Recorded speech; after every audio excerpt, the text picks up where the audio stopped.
ઓમ નમો નારાયણ. હું અરુણાબેન પી ગોસ્વામી સુરતથી તમારું સ્વાગત કરું છું અરુસ કિચનમાં. તો આજે આપણે બનાવશું લીલા ચણાના પુલાવ. તો એના માટે આપણે આ લીલા ચણા એને થોડાક બાફી લીધા છે. તો 1.5 કપ જેટલા છે આ ચણા. એટલે થોડીક વાર અમથું આપણે બાફીએ ને તો સરસ થઈ જાય છે. અને 2 કપ આપણે ભાત લીધા છે બનાવેલા. આ બાસમતી ભાત છે. તમે કોઈ પણ ભાત લઈ શકો જે ઘરમાં ખાતા હોય, પણ એને અગાઉ બનાવીને રાખવાના એટલે ઠંડા થઈ જાય ને તો એકદમ છૂટા થાય આ રીતના એમ. અને લીલા મરચાં આપણે થોડાક લીધા છે, અડધું લીંબુ લીધું, 1 ડુંગળી આપણે આ રીતે કાપીને લીધી છે, થોડાક લીલા ધાણા, મીઠું જોવે સ્વાદ પ્રમાણે, થોડીક આપણે તીખાની ભૂકી મરી પાવડર લીધો, થોડાક લીમડાના પાન લીધા અને થોડાક કાજુના ટુકડા આ રીતે કરીને લીધા. અને મસાલામાં આપણે ચકરી ફૂલ ને તજ લવિંગને આ બાદિયાને એ રીતે આ લીધું છે, 2 તજ ને લવિંગને તીખાને એમ. અને જીરું વઘાર માટે થોડુંક લીધું છે, 1/2 ચમચી. અને તેલ જોહે તો પહેલાં આપણે તેલ ગરમ કરવા મૂકી દઈશું. તો આપણે કઢાઈ લીધી છે, ગેસ આપણે ચાલુ કરશું અને આમાં આપણે તેલ નાખીશું. તો 1/2 ચમચા જેટલું આપણે તેલ નાખ્યું ને તેલને ગરમ થવા દેવું. તો તેલ આપણું ગરમ થઈ ગયું છે. પહેલાં આપણે એમાં જીરું નાખીશું અને બધા આપણે આખા મસાલા નાખી દઈશું.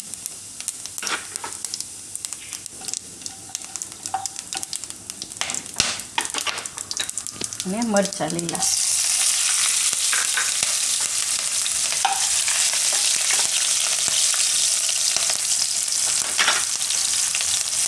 અને કાજુ.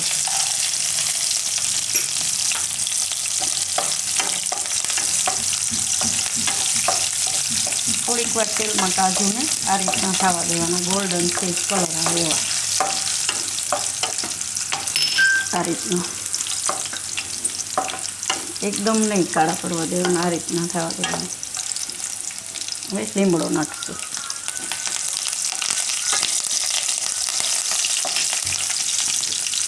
અને ડુંગળી.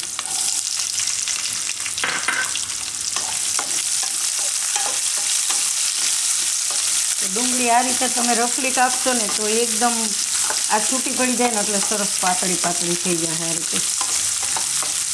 થોડીક વાર ડુંગળીને ફેરવી લે હું આમાં તેલમાં. ડુંગળી આપણે આ રીતે થોડીક વાર ફેરવી લેવાની.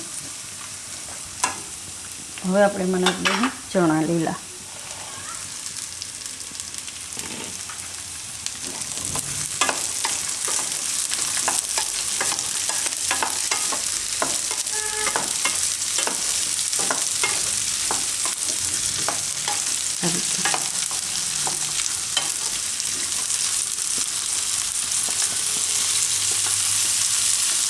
તીખાની ભૂકી મરી પાવડર, થોડાક લીલા ધાણા.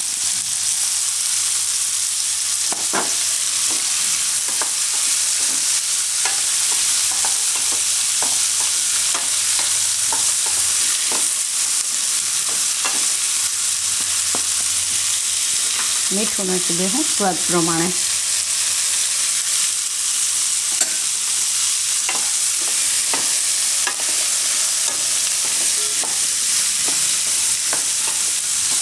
હવે આપણે એમાં આ ભાત નાખી દઈશું.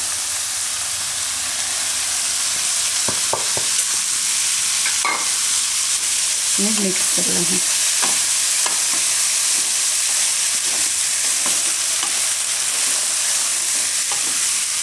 તો ભાત તમારે બનાવેલા આ રીતે ઠંડા હશે ને તો એ ભાંગશે નહીં.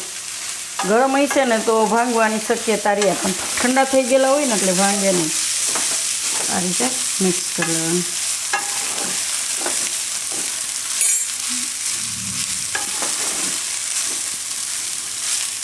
ગેસ બંધ કરી દઈશું.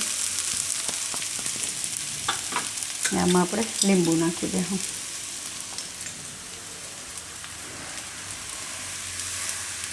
તો તમે તમારા ટેસ્ટ પ્રમાણે ખટાશ નાખી શકો એમ. આપણે આમાં અડધું લીંબુ નાખ્યું.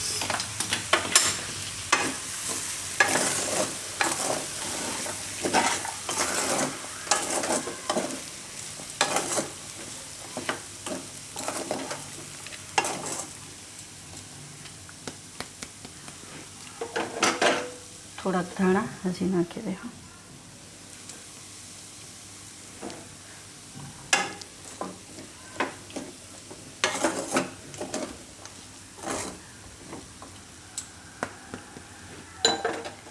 હવે આપણે એને સર્વ કરીશું.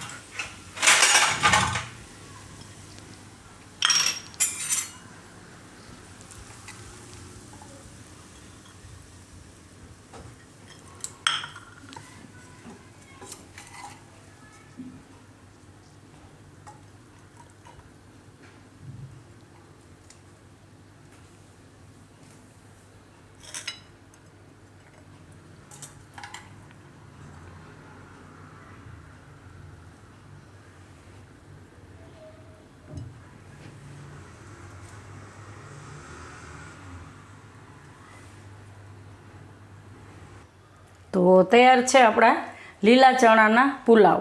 તો જો તમને મારી આ રેસીપી પસંદ આવી હોય તેને લાઇક કરજો, શેર કરજો અને મારી ચેનલને સબસ્ક્રાઈબ કરજો અને બેલ આઇકન દબાવવાનું ના ભૂલતા. કમેન્ટ કરીને કહેજો કે તમને કેવા લાગ્યા લીલા ચણાના પુલાવ.